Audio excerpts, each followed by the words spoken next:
we have a youth bulge that, if not properly handled, can be a time bomb that can blow this country to pieces.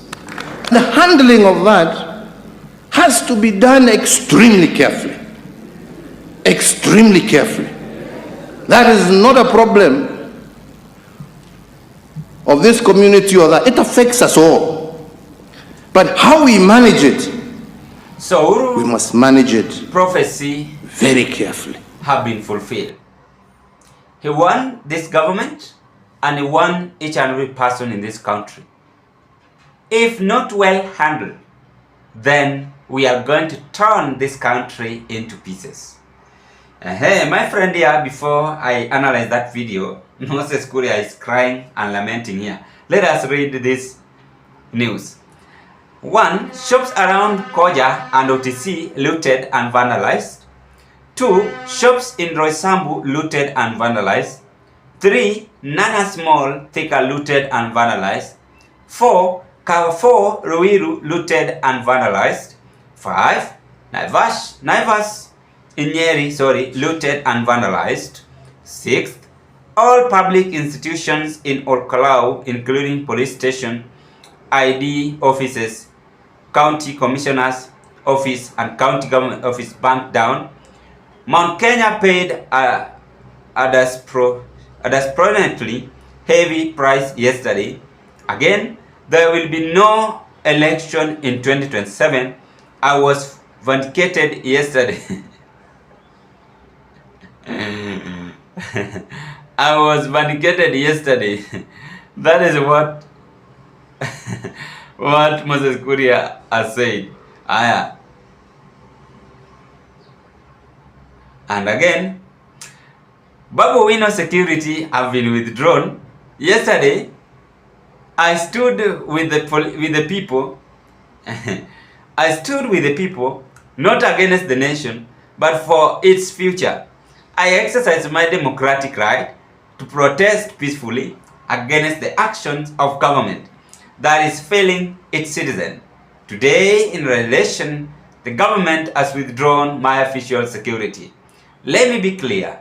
This is not just an attack on me, it is an attack on democracy itself. When elected representatives are punished for standing with the people, it is a sign of government that fears accountability and not one that serves. I do not fear intimidation. I will not be silenced. My voice and the voice of every citizen demanding justice, fairness, and freedom will only grow louder. Kenyans are my security. To the public, stay alert, stay united, and know what your leaders should answer to you, not threaten those who stand beside you. The truth cannot be suppressed. The movement for justice cannot be stopped. We will not back down. Babu Wino, Embakasi East. So, there are two things happening here. In fact, three. The first one, Uhuru Kenyatta's prophecy have been fulfilled and still being fulfilled. The second one, Moses Kuria is saying, because you have vandalized, you have done several things, you've done this and that, we are not going to go for election. RUTO to stay until 2032.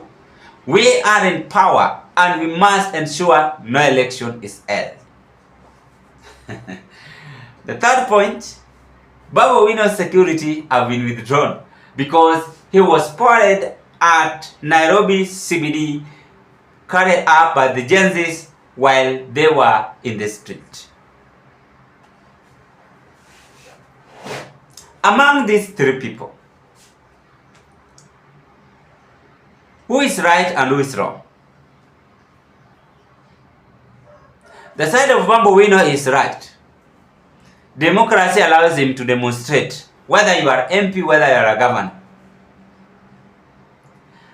The side of Uhuru Kenyatta, he was acting as a compassionate father and giving a piece of advice to the current administration to sometimes listen to whatever Kenyans are saying.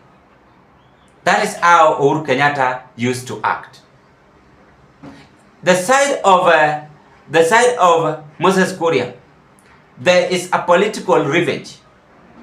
A political revenge.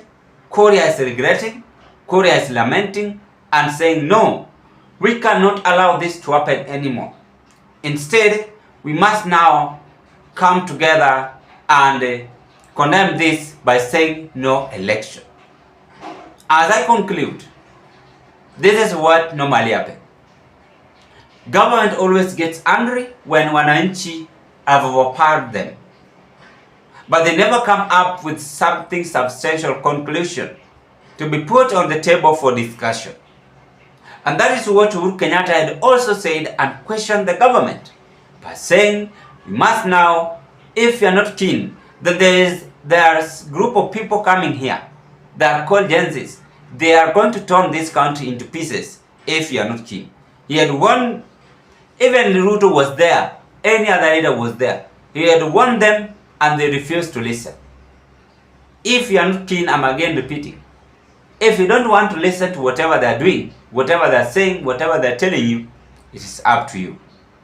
So take that to the nearest bank.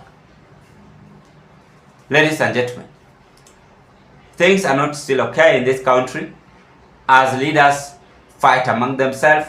Wananchi pia, Uhuru Kenyatta had warned us, we refused to listen.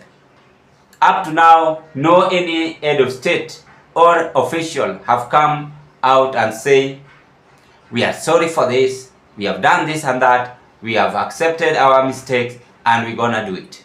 They never bothered. They are still enjoying the cool warm breeze from their luxurious vehicles and good security and fun in their current houses. Time will tell as things are boiling nicely. I rest my case at this point and wish you all the best.